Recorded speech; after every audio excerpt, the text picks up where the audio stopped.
Well, hello, everybody, and welcome back for another episode of Empowering Intuitives Explored Talk Show. Tonight, I have with me Cassandra Joan Butler. She is a phenomenal astrologer, psychic medium, social worker, licensed massage therapist, Reiki master. And, Cassandra, you're just amazing. I thank you so much for coming in tonight. What I love is, you have had such a wonderful upbringing in a spiritual home, and you've had your gifts since you were very young, and you really do bridge um, both the spiritual and the physical plane. And your work is just amazing. I love listening to you and learning from you. You're a fantastic teacher and consultant, and welcome to the show. Dr. Michelle, you're making me blush.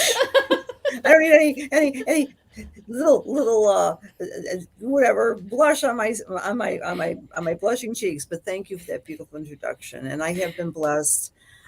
Great mom and dad who, even as a youngster, it was one of those things where, oh, let's go home and sit around the table. We'll play canasta, we'll play Monopoly, and let's play some tarot cards.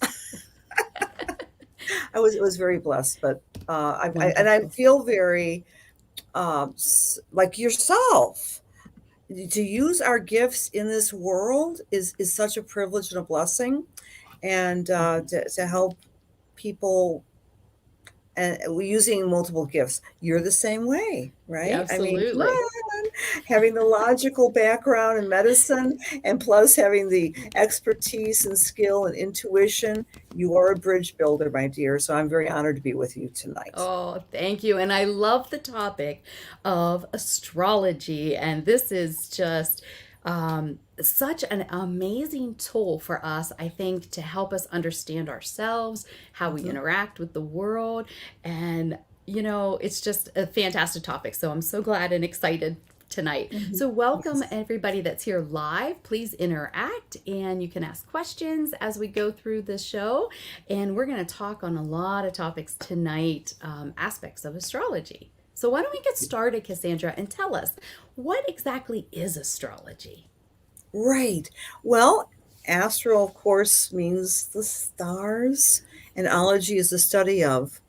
I think everybody would agree with this simple topic. Weather affects us.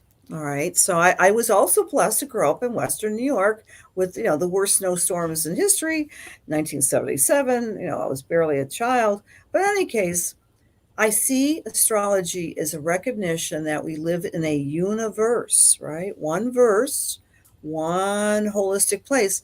So, of course, our solar system would have an impact on each of us, as above, so below. Now, having said that, I think most people's pushback against astrologies is they can't even imagine how a hunk of rock that's circling the sun can have any viable influence on we flesh and blood people. Except when you look at astrology, it's more of an archetypal, symbolic study.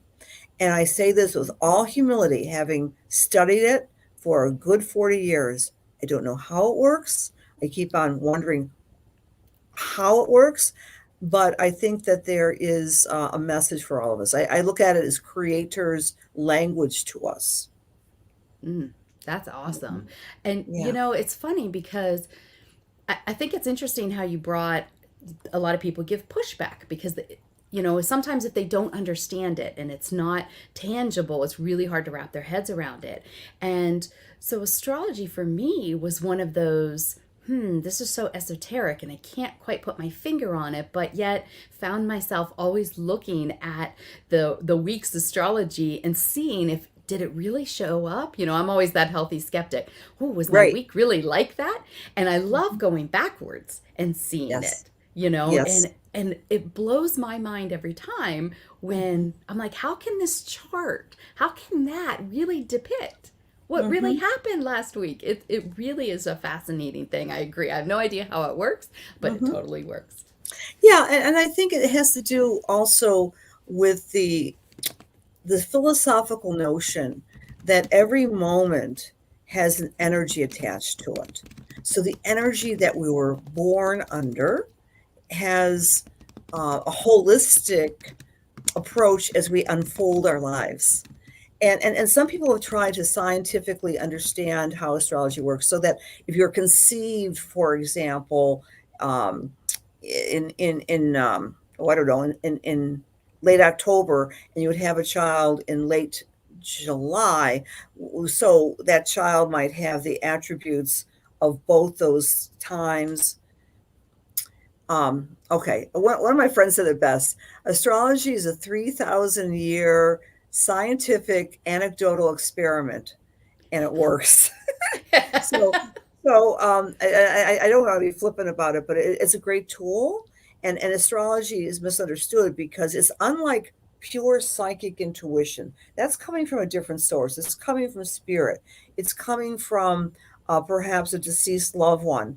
It's coming from remote viewing and those other qualities. Astrology is more black and white. The planets are really there, and they really move, and they form geometric configurations, Dr. Michelle. So think about a full moon. I think most people would agree.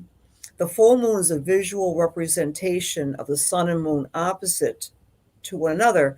And even the biggest skeptic will shrug their shoulders and say, yeah, what's going on? Is there a full moon? People are acting moony.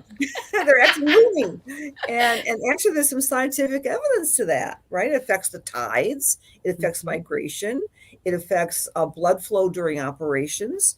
And scientists call that bio, there's a word for it. Well, I forgot exactly, but they call it bio studies, taking the biology with the lunar effect. So that's something that people can wrap their eyes and ears around. You ask any nurse, and they will know 4 days before to 4 days after a full moon, patients' behaviors change.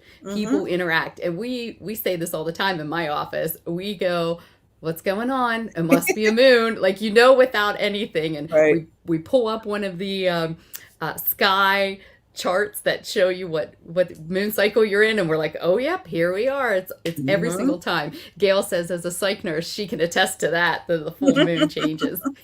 Absolutely. Yeah. Mm-hmm. Yeah, for sure. I mean, it's a Yeah. powerful thing for sure. Yes, it is. And so what is the full moon? The full moon is when the sun, which is consciousness, is opposite the moon, which is unconsciousness, and people feel split. And that's a geometric configuration. Astrology is geometry.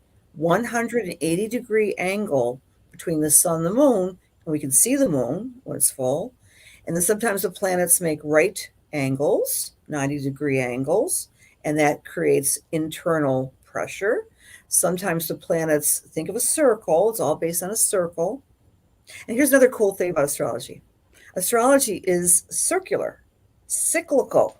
Astrology is all about circles and cycles. And nature likes to draw in circles. See the little circles behind me? Yeah, for sure. We humans like to be in black and white and draw in squares. I no doubt people are watching this on a squared off rectangular screen. It's not a circular computer screen, but nature likes circles. So we start with a circle. And Lynn adds in here, she says, yes, and Mercury retrogrades. She's worked in a nursing home, and it gets very interesting. Mm-hmm. Mm-hmm. For sure. I'm glad Lynn mentioned that, because Mercury retrograde simply means the planets are either going from Earth's apparent perspective, either going direct, or they're seemingly going R or retrograde in reverse, and then things will manifest on our little planet. Mm-hmm. So, I have a lot of people that maybe don't know about getting a specific birth chart or natal chart. And what does that mean for Sure. somebody versus Yep. just a reading for your sign?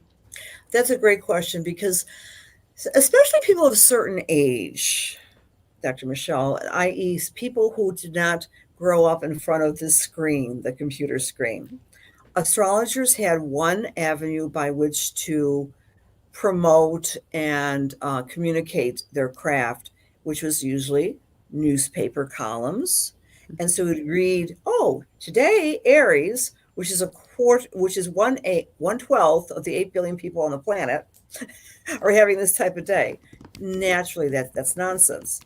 But as people have gotten more sophisticated and we are in the computer age, anyone can put together the three things which creates their birth chart. The moment they were born, birth date, birth time, they took their first breath, and as a medical professional, you understand the first breath is often how we designate a living or a death of someone.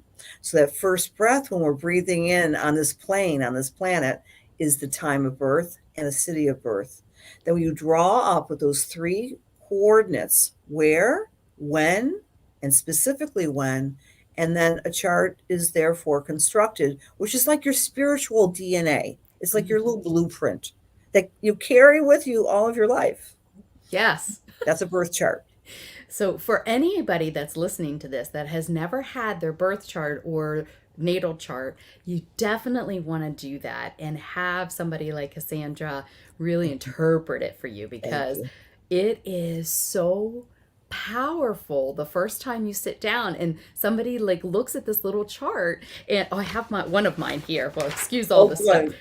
Yeah, there it is. Yay. So when you look at this and you're like, how can you depict me based on this? And you're just like, wow, they can read all about you. And I found it such a fascinating tool to learn and understand why I do what I do, and how that changes. So it's fascinating. And how it changes, well, astrology has an answer for that. We change and the environment changes. And sometimes we change spontaneously. We all know that. That's called a progress chart, how we're changing over time.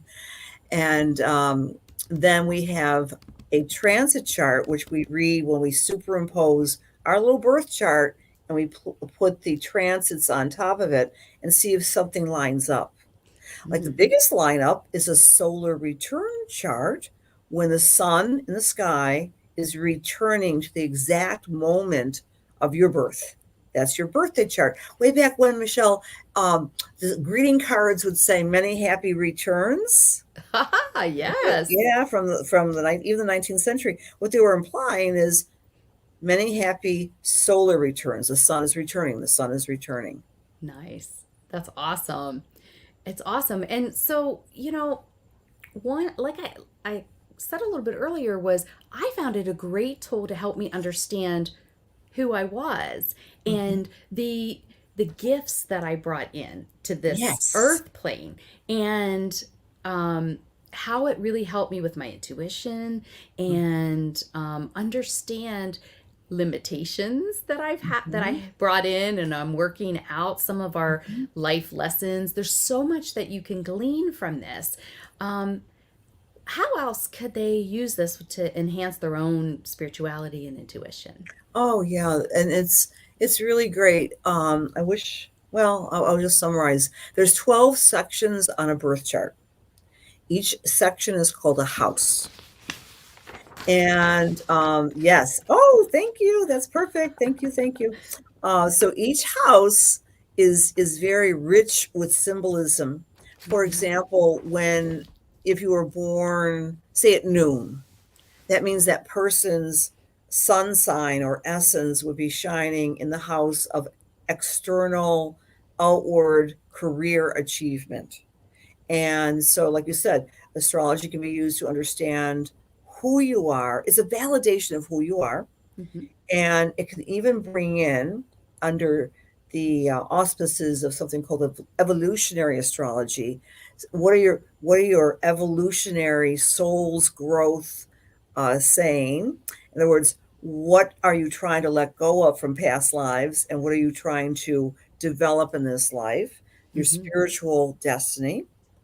It can talk about your ideal person that you would like to partner with, and it's not limited to sun signs, right? We've got you might find someone, one of your ideal partners might have a moon sign that really coordinates with you. So, I mean, all the applications, it can tell you, and here's something that's very simple. Sometimes people will say, oh my gosh, I've been striving to do X, Y, or Z. I have a dream. Um, I have a goal, and I've been working on this goal for 7 years, and it's not happening. And I've done all the right things, and all of a sudden I'm an overnight success. And we'll look at the chart and go, oh, the lucky planet, Jupiter, has just crossed over your career house. So you get that overnight success. So it really tracks when you should hold up or when you should fold up, right? When you're playing the game of life. And so much more. It takes a little bit, and the main focus of how I love astrology so much, it's proof that we are part of a universe and that there's a creative design out there, that every moment, every person, every animal, every city, every state, every country has a birth chart. And we can read those big things too by looking at the chart. Oh, then that is so fascinating too.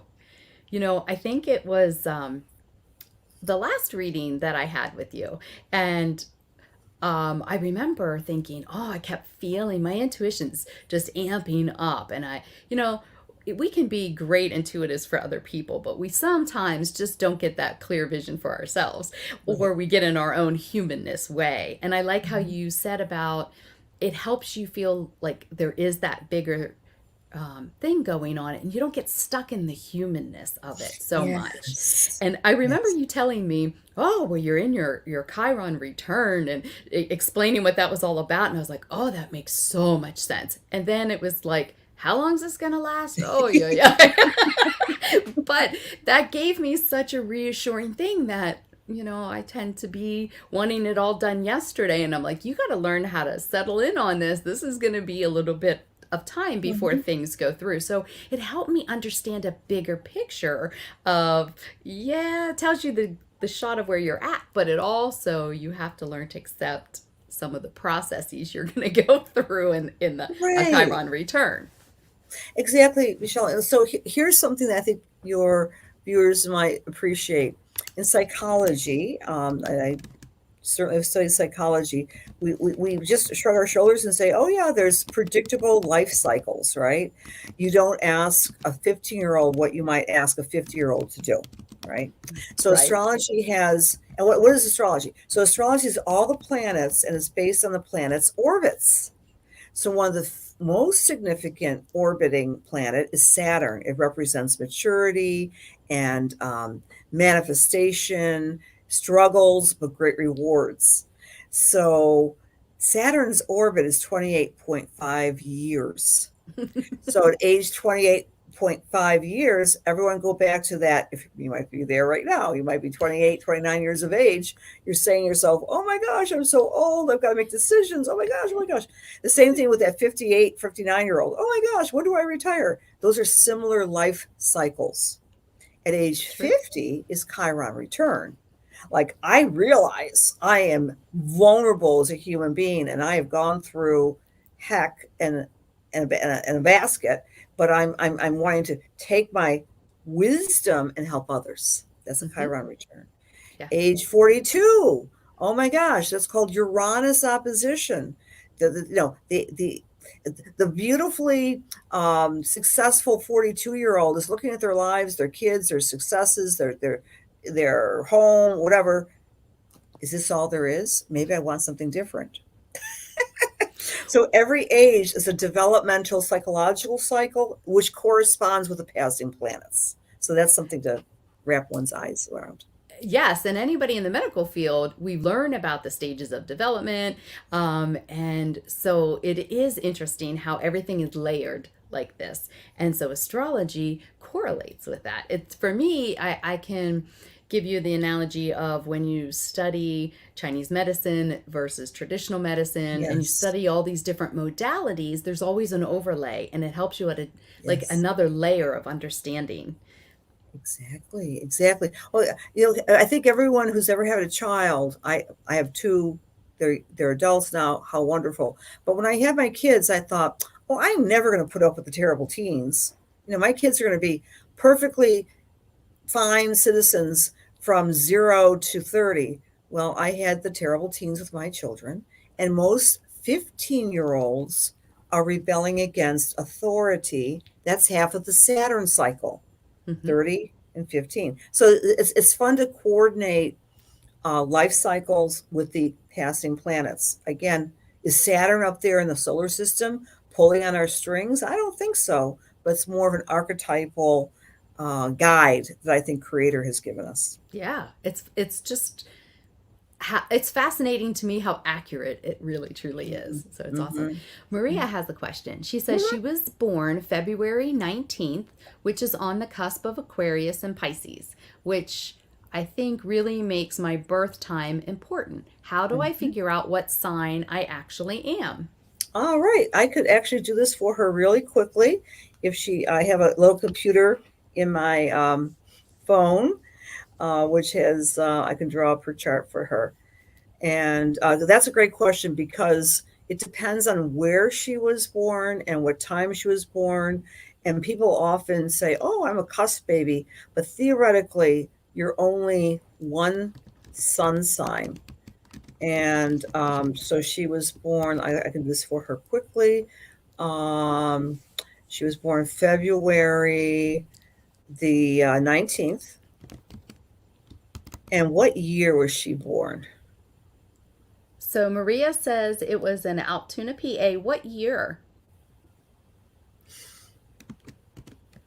Maria, if you can type in for us what year you were born. 1975. Okay. And then the $1,000,000 question, what time? Let's see. Just wait for her to bring that in. Jill says, you need to do a class on just the returns. I agree. We love Cassandra's classes. Thank you.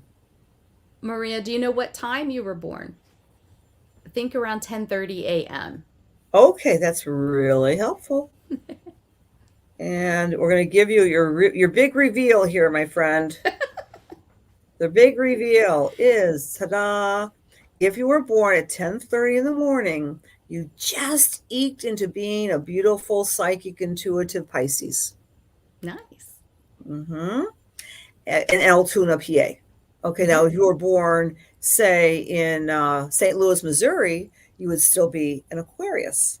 The Mm-hmm. way the place goes, and your moon is in Gemini, Maria, and you have a great affinity for trying to use your gifts and creativity, your intelligence, your ability to communicate. You're a communicator, you're a teacher, you're a student that's always learning new things to help uplift the world. To help uplift the world. Awesome. I guess I just want to say one more thing for Maria. Fantastic April 12th for you. You're having your Jupiter return. So a lot more confidence, a lot more excitement with applying your gifts to the outer world. A lot of success. This is going to be a fabulous year for the Pisces. It really will be. Awesome. Well, Mm-hmm. congratulations. I agree, Marianne. We'll say congratulations to Pisces. Pisces is Mm-hmm. a great intuitive sign for sure. Mm-hmm. Awesome. So, you alluded a little bit about everything has its own sign. So, Yes. I remember in the class you talked about the presidency Mm-hmm. and, oops, I almost forgot to plug in my laptop. We don't want this thing to die. Okay, there we go. All right. But I remember, we had looked at that. And so, I'm sure that you've looked at the pandemic and what have you uncovered about that through astrology? Sure, absolutely. Way back when, it was almost 2 years ago, exactly this month, me and some wonderful astrologers decided to do a teaching cruise. And we call it I think it was called the Love and Hope Cruise. We gathered together, we did classes on boardship to prepare people for the year of transformation. Now, we set sail on January 12th of 2020. And truth be known, we were not talking about any viruses then. We didn't know about it. It was just like a little whispering coming out of China. And what we did know is that the year ahead would have a very unique configuration of two planets, namely Saturn. We already talked about Saturn, the 30-year cycle, and Pluto, the 248-year cycle, coming together and meeting in the sky together, conjunct, in the sign of structure, business, government, technocracy, big business, all the things in our lives that make us feel secure. Like we want to believe in the hierarchy of a good life. The planet Pluto means death and rebirth. Saturn means fear. So on the planet collectively, plus there was an eclipse going on. Eclipses are portals of change all at the same time, happening in January, unbeknownst to the public. There was this nefarious astrological thing. Now, I'm not saying the people on the planet were doing it. It was just a lesson to be learned for all of us. It was a collective lesson of unraveling authority at its core. And I was making comments during those classes aboard ship that we have to learn how to become our own authority. And that has been very difficult because the other thing in the pandemic first year was that the eclipses shifted into Gemini and Sagittarius. So one of the frustrations, I think I speak for pretty much every person of those 8 billion on the planet, who to believe and what to believe and when to believe it. For Because, of course, it's scientifically based, but sometimes the science was different. So, we would have one group say, we got to do this. And I mean, early on, I remember like even, I hope I don't be shunned off your show, but I did read a lot of research that said masks don't work, for example. And then, well, of course they work. And all this multiplicity of conflicting cognitive dissonance. So it wasn't just the stress of having a virus, which, by the way, is airborne and enters our nose, right? We all can agree on that. Well, the eclipses were in Gemini, and Gemini rules the lungs. So these eclipses only come around every 18 years. All right. So we astrologers knew that this was going to be, at its root, at its core, a demolition of how we saw our structures in our lives. It wasn't just about a virus, but then it was also about how are we connecting with the powers that be, and how are the powers that be are expressing how to basically lead or rule us. So that was the first year. The second year, where we're at now, well, I'm sorry, the third year. 2021 was a year of build back and touchstone, going forward, going backwards. But 2022 is going to be a very different year because the eclipses are changing, Michelle, in 2 weeks. It's going to have a nodal shift. So not that we won't not have a virus floating around that's biologically called COVID-19 and its variants, but we will be not talking about other things. The conversation collectively will be more about security, safety, finances. Okay, so the conversation has shifted, and that's based on the eclipse changes. Okay. Cool. So basically, at its root, we've all learned how to process fear, because those two planets together at the get-go are very fearsome planets. I mean, Pluto means death. Yes, we have wrestled with our own mortality. Even if you have not had someone close to you pass, the specter of death has always been there. And fear, which is Saturn and Pluto kissing in the sky, happens every 1,000 years or so. So that's why it was such a big year of transformation, facing our fears. Oh, for sure. And that you could totally see in how people, having everything closed down and people forced to really go within, stay within your home, learn to see what's going on there, and helping. Really, it was about confronting our own fear and our own Yes. mortality and all of those things that you said, for sure. Yeah. And people reemerged. And for me in healthcare, you could see the distinct changes. Either some people were deeper in their fear and weren't processing, and they were in resistance to shifting, and or other people really started to wake up to what the heck is going on, and how can I be more in control about Mhm. myself, my emotions, my Mhm. perspective. And Mhm. yeah, for sure, everything changed like daily. We were doing policy changes every week. It was like Right.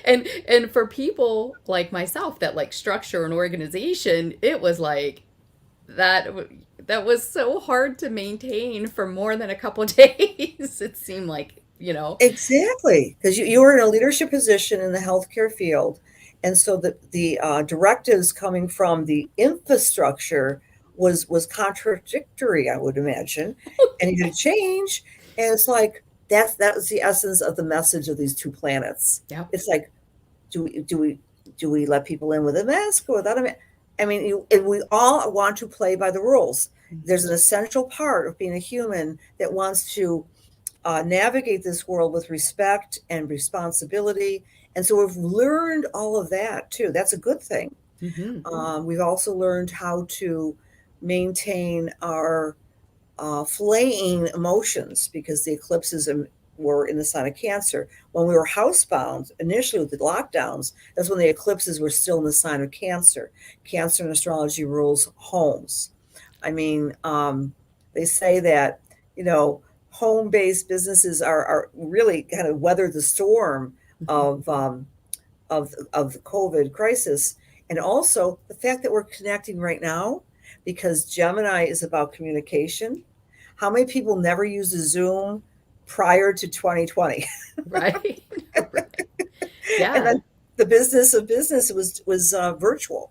So that's, like you can say, that's a plus too, really, because the eclipses were in communicational tools. Communicational is not a word. Communication tools vis-a-vis the computer and Zoom and other platforms. Well, and it just forced this huge growth. You talked about it being a year of transformation, for sure. One Yeah. way or another, it really made us learn to do things Hmm. differently. And Absolutely. Lynn said she agreed. First time ever home full time, and the first time ever in 42 years, she learned so much. Absolutely. Yeah. Absolutely. Yeah. I understand, myself included. I baked more. Now, I gained a little bit more weight too, but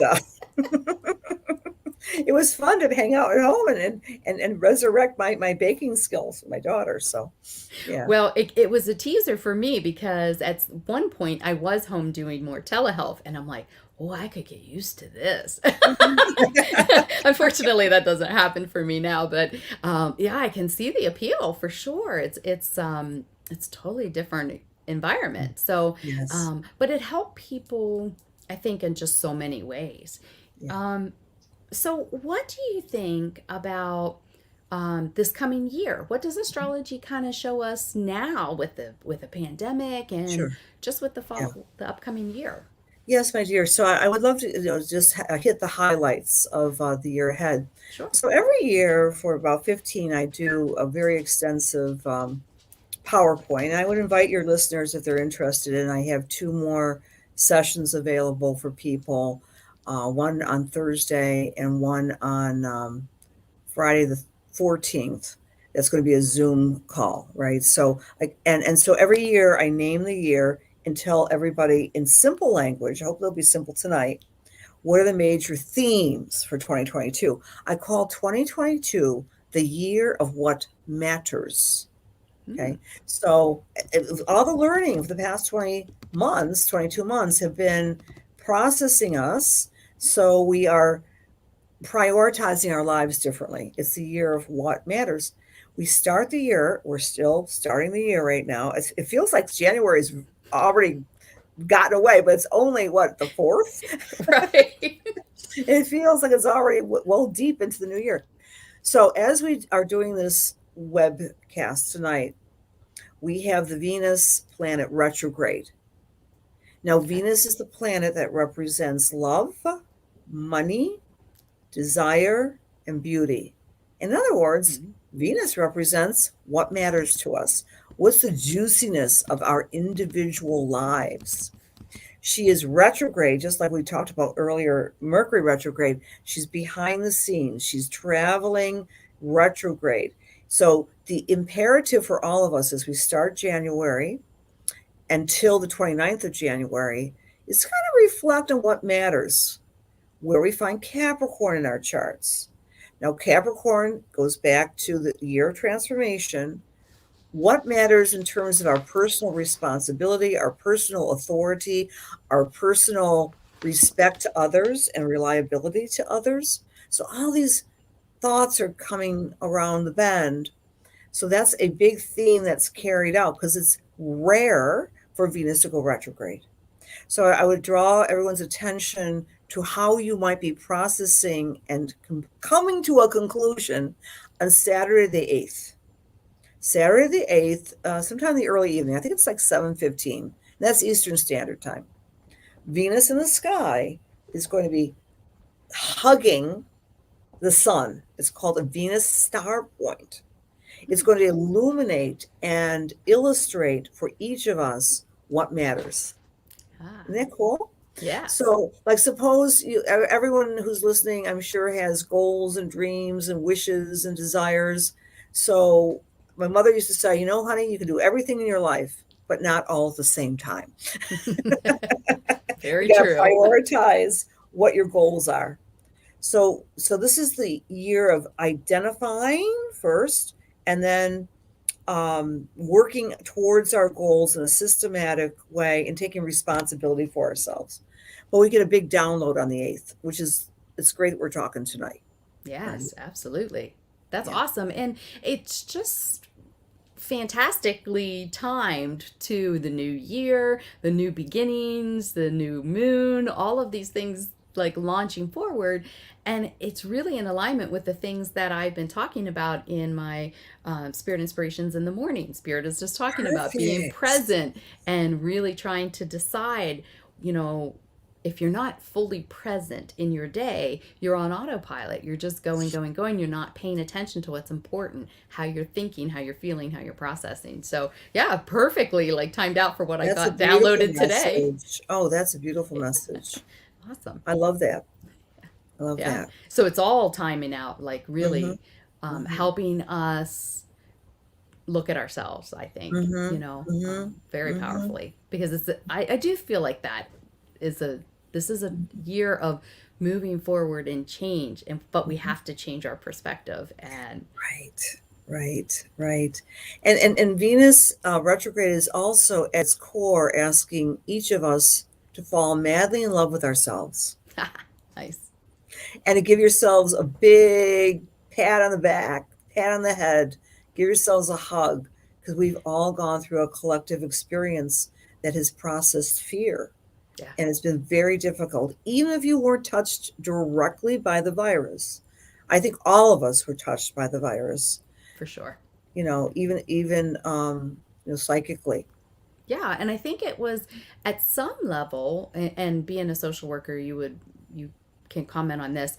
Everybody went through a level of trauma with all of these Yes, restrictions, and so through yes. that, people that are willing to work through it and let go and really Mhm. process it are the ones that of us that are really moving forward. And people that aren't, there's still people stuck. I actually had a patient said, "Oh, the numbers are going up. I'm not leaving my house," and won't let their children leave their house. It's like, okay, we got to Mhm. really start to process the Mhm. trauma, you know?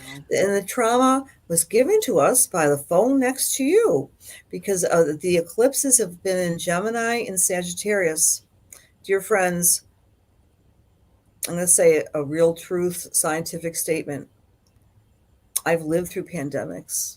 1968, 1958, the Hong Kong flu, the Asian flu, comparable fatality numbers. True story. Hmm. But we did not have constant reminders by our telephones. Yeah. That does something to one's brain. And that's the other unique situation about the past 22 months, 24 months, is that we've been bombarded with messages over and over and over. So in 2022, we're going to figure out what matters. And here's the other big theme, a couple other more big things. We're going to be talking about how to ground what we want and what we love to do, and how to become more safe with our values, our money, and our closest connections. And intuition is going to be on the front burner. So people like yourself, sharing your gifts, teaching, inspiring people, there's going to be so many people who want to know what is going on beneath the veil. What's going on beyond our five senses? People are going to, even if they're those skeptical people, oh, you psychics, you mediums, you're just, no. They're going to get dreams. They're going to get visitations from their aunts and uncles who are in spirit. And they're going to be like, I didn't know this could be happening. Because we have a beautiful new cycle that is inspirational, psychic, intuitive, and loving and compassionate on April 12th. So friends, circle that date. It happens to fall on Holy Week for the Jewish calendar, Passover week, and also the Christian calendar. Just happens to fall that way. That's when Jupiter, which means expansion, and Neptune, which means compassion, expanded compassion, and trying to bridge those difficult problems that have come, that's destroyed sometimes homes and families and businesses, and fear and rhetoric and blame games. We're going to be coming together more as we get into April. And, I can really validate that. It's so funny. Like we spoke a little bit earlier about so many more people are reaching out and wanting more information. And Yes. I've gotten so many new people that are very good, healthy skeptics. And the one, it was just hilarious. We went through the whole reading and very powerful information came through, her husband in spirit and things. And it was so funny. He kept talking about this red vet. And he had a vet and he wanted her to she validated all this information. And then afterwards, after the reading, she went and got in the shower and little red Corvette came on.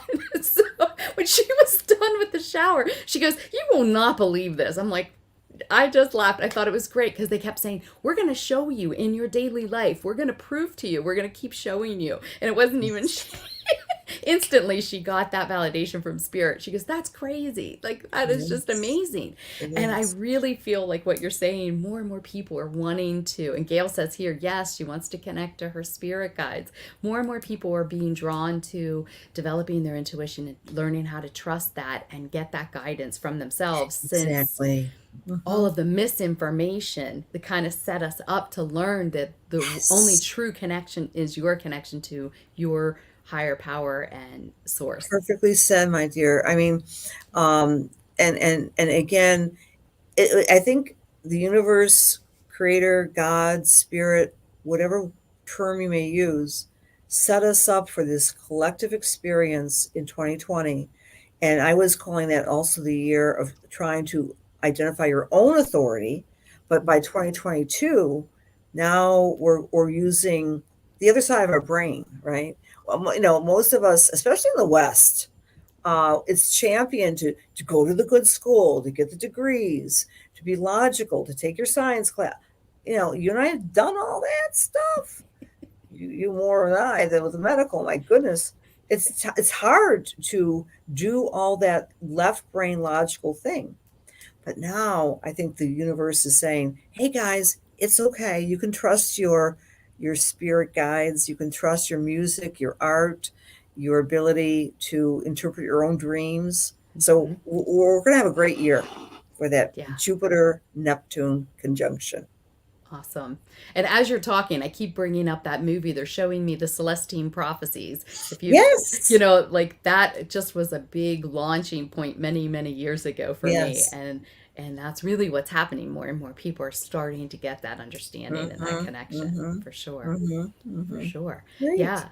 So would you like to tell us maybe a little nugget for each sign, or what? Sure. Oh, people want to know, how did you get into astrology? Sure. I can remember, well, I didn't back in the 60s, you didn't grow up saying you want to be an astrologer. So I have all the other, you know, um, analytical left brain background. But I had an interest as young as 9. I think when I look at my chart, I may have, my soul recognized the astrology. And like I said, I had a very supportive childhood. I mean, we used to go to Lilydale Assembly. And Michelle and I connected through that beautiful fellowships of the spirit. And Yep. um, Western New York is a really a hot box of spirituality because of Lilydale originally, if people aren't familiar. So the long and short of it is I did other things concurrently, but in 1987, I made the commitment to launch my astrological work. And I was going through a Pluto, which is that big transformation planet on top of my sun. I was also going through the Saturn return. I was right shy of 30 years of age. So that is, it kind of fell into me. And I have a passion to help people at least understand their charts. Maybe, you don't have the time or energy to become a professional astrologer. Great. But this is like a tool. I don't have the time or energy to become a professional medical professional, but Right. I want to learn a little anatomy. So astrology has been always a part of my life, basically. Yeah. Okay, want me to do the nuggets? Yes, Yeah, please okay. do So so. here are my notes, guys. There's my notes. I mean, I love it. I love I it. interpret those into words. I'll go nice and slow because we have some time. Oh, we have a little bit more time. So what I'll do is just do some featured suggestions and nuggets for each of the signs. And if you know your sun sign, great. Blend it with your rising sign friends too. And by the way, on my website, on the front page, there's a free app where you can plug in your birth information. You can get a chart, and that's free. All right. So if you don't know what your rising sign is, we need your time of birth for that. Okay, so if you're Aries or Aries rising, this is the year that's fine tuning your intuition, number one, and you're going to all until May. Your intuition is going to flow and flourish, Aries. But then by the middle of May, you become a lot more confident and you start going for things that you haven't thought you could accomplish for 6 years. So it's really a green light for the Aries, and you're stepping into your own authority with your career promotions. It's all about taking the time to first cultivate spirituality and then go for it second half of the year for your dreams and leadership in your career. Taurus, this is one of the most important years for you to craft your own sense of destiny. The eclipses are going to be in Taurus, North Node. You're going to really feel that whispering as early as 2 weeks from now. You're going to see how your friendships are shifting. You're going to be aligning with more like minded friends. And the other friends, you might love them, but you might be going in a new direction. Also, Taurus is going to be doing more teaching or traveling and expanding their academic awareness. Gemini, this is the year of you deciding how you want to make your income. You've already learned about who you are, but Gemini is going to maybe change how they're making their living in the world. They are going to also do a whole lot of work with their psychological, spiritual transformation and trust in their own abilities more. I'll pick up the speed a little bit. Cancer, this is the year when you're going to take care of your schedule. We often think that schedules are a big deal, but they are. Making more time and more balance for your life, more prioritizing fun and nurturing of self. You're also going to take some time at the latter part of the year of producing a more comfortable home for yourself. For Leo or Leo rising, this is a fantastic year for you to expand, number one, your own spirituality, your responsibility in the outer world, and play more. Tap into your inner child and your creativity. For Virgo or Virgo rising, play it early in the year. Take your creative projects and turn them into your fun and your take an avocation and make them into a vocation. So for Nice. you, it's going to be fun doing all of those creative projects to help serve others. This Love is, it. isn't that great? Because the nodes are going to be in your creative fun house, which is going to dovetail also huge amount of work for you this year, but it's going to be fun work. I love it. Bring it. I love that. Thank you. For the Libra or Libra rising, the nodes are in your sixth house, emphasis also with your self-care, your work, your taking care of yourself. And the latter part of the year for Libras or Libra risings, romance, relationship. You and I share that, so we'll see. We We'll can see. talk. We'll talk in June and see who's come in, right? That's right. That's right. Right. Scorpio, this is a very good year for you to partner well and to connect with the BFFs that really matter to you, and also expand your own inner resources financially. It's going to be a very good year for the Scorpios. Sagittarius, early on the year, take care of home and family and family connections, heal the old hurt, Saggy.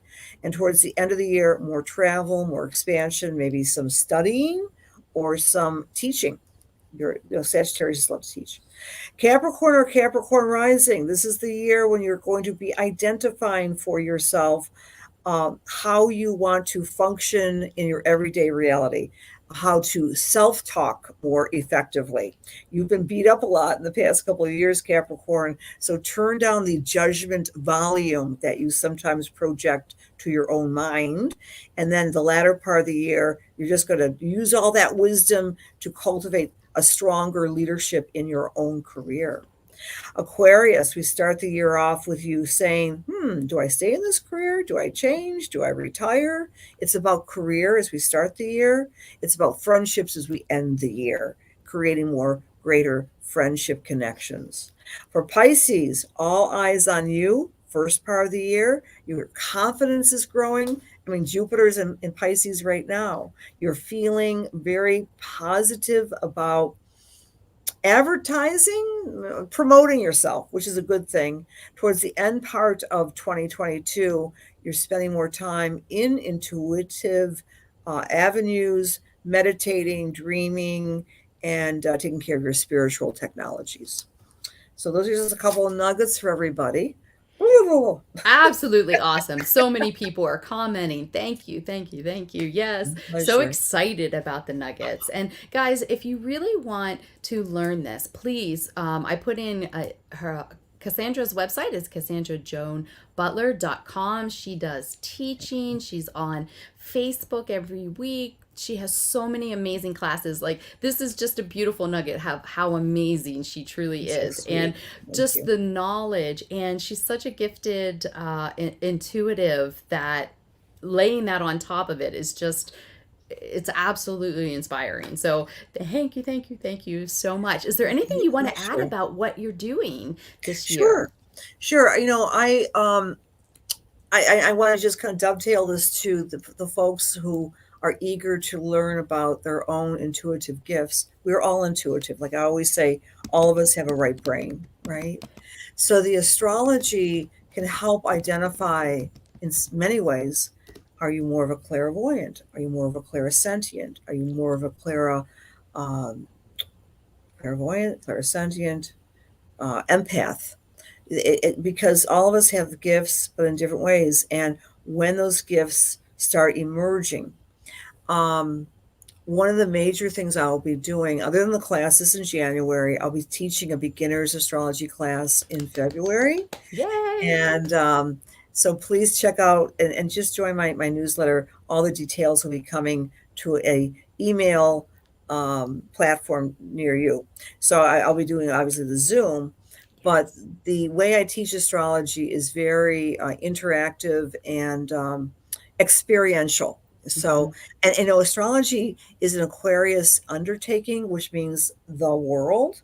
So sometimes we learn more when we are sitting in a class and we say, so where's your Pisces? Oh, it's there. And my Pisces is there. And then you remember, it's astrology when you first look at it from a book, you can get overwhelmed.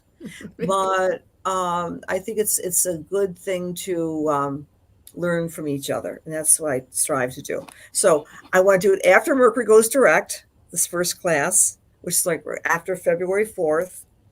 And the other big thing is the intuitive explosion of April 12th. I'm going to do something, even if it's an online retreat, on how to tap into your inner dreams or your intuition. I'm not sure. It hasn't come to me yet. I have to do a little bit more meditating on that. So, Oh, that sounds awesome. I'm so yeah, excited. And I agree thank with you. you. If you try to read from a book, I have lots of books on astrology and I get overwhelmed with it. And your Mhm, classes, it's almost like a love affair that you just digest a little by little, mhm, and getting it in various forms, like the different mhm, classes that you offer, just layer it differently and you mhm, start to really remember it, identify with it. mhm. And I like your Lunar Lights Club where you Thank you. sent you Mhm, know, I love that. And I'm like, did I not renew? I got to make sure that I'm still on that because I'm like, I don't think I got that recently. So mhm. that's a great way to get tidbits for Yeah. each week and things. So Yes. it's just a beautiful way. So I Thank you, encourage sweet. you guys. Oh, you're welcome. I love you to death. Love And you to death, and I'm so honored to be with you. And you look wonderful. You're oh, glowing from ear to ear. You are doing God's work. You are yes, doing and God's work. you too, my dear. And I would love to have you back Thank you. later in the year when you're a little free. I know we're both going to be all up and running with so much going on. Yes. And yeah, so guys, you definitely want to check her out. And you owe it to yourself to really get your reading with her about your natal chart Mhm. and really spark that interest about really where you're sitting right now and what how you're interacting with this upcoming year Mhm. specifically. So, yeah, Yeah. awesome. The year of what matters. Every one of us matter. Absolutely. Absolutely. Yeah. It's really in alignment with what I've been getting to is I love that. I love that. about how we're taking care of ourselves and how we're Mhm. nurturing ourselves, body, mind, and Yes. spirit, and Yes. reevaluating all of that for sure for Mhm. everybody. Yep. Mhm. I was going to say that as well. Oh, thank you so much, guys. You guys are just very flattering. You make me blush over here. I started you blushing, now you got me blushing. It's so funny. But yes, this has been wonderful. Thank you so much, you guys. I hope that you have a fantastic year and catch out Cassandra's stuff. She's live on Facebook every. You're doing that every Wednesday, right? Every Wednesday at 8 on my Facebook page, and that's for the United States, and for Australia and the rest of the world at 9 p.m. Nice. Yep. And that's where you get to see her actually do some mediumship, which is Yeah. just beautiful. I love the way Thank that you you. read. So that's Thank you. always awesome too. All right, guys. Well, I hope you have a fantastic evening, and I'll see you guys here next month. Awesome. Many blessings. Thank you. Thank you. Have a good night.